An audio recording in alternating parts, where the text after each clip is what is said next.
And just thought put that nice quote out there for us to kind of get started. The best way to find yourself is to lose yourself in the service of others. And that's a quote from Mahatma Gandhi.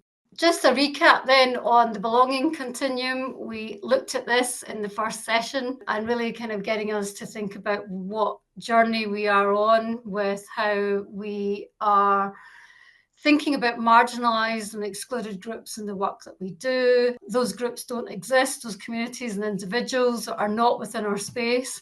We may be aware through that separation that the communities are there, but actually we're coexisting, but we're not engaging or have got any sort of specific relationship. Integration is thinking about, well, what can we do to introduce that community into the work that we do? Inclusion then is about how we redesign what we do. How do we think about what we might have to adapt as organisations and community groups? And true belonging is very much about actually how have we got members of the community, how are we sharing our power to make sure that our voices are heard within our systems, within our communities, and that very much is that kind of sense of true belonging. So that's a recap. Think about this in terms of what kind of groups you might be wanting to engage with within your local areas. What might sit with your discomfort, maybe a community with specific identity that you've not engaged with. We have to think about what can we do in that space. Inclusive community engagement goes beyond who is involved and centres the experience and leadership of those most impacted by decisions, and recognising their lived expertise is invaluable. And I think the key thing for me here is about how it challenges traditional engagement methods to actively work to remove systemic barriers. And it could be to do with language, it could be to do with access, affordability, resources. It could be to do with historical trauma based on discrimination that a community experiences, or the harassment that they may experience based on their identity or their background, and which therefore prevents that full participation.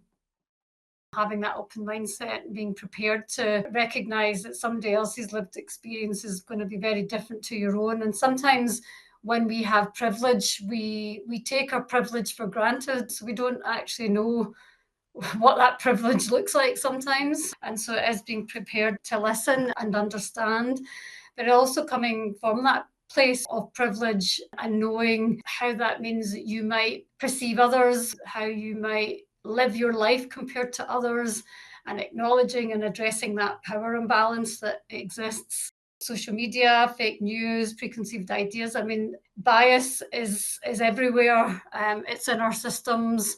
The way we recruit, the way we allocate funding, bias exists because of the way in which we can stereotype, and also how we can negatively stereotype people based on what our preconceived ideas might be. And they can be conscious, they can be unconscious, they can be explicit, they can be implicit.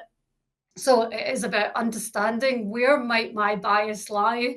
And my bias might come from what information I know, but there might be information I don't know. So it's about centering community leadership. So putting the community to the front. This is about long-term sustainability. We can put a program in place.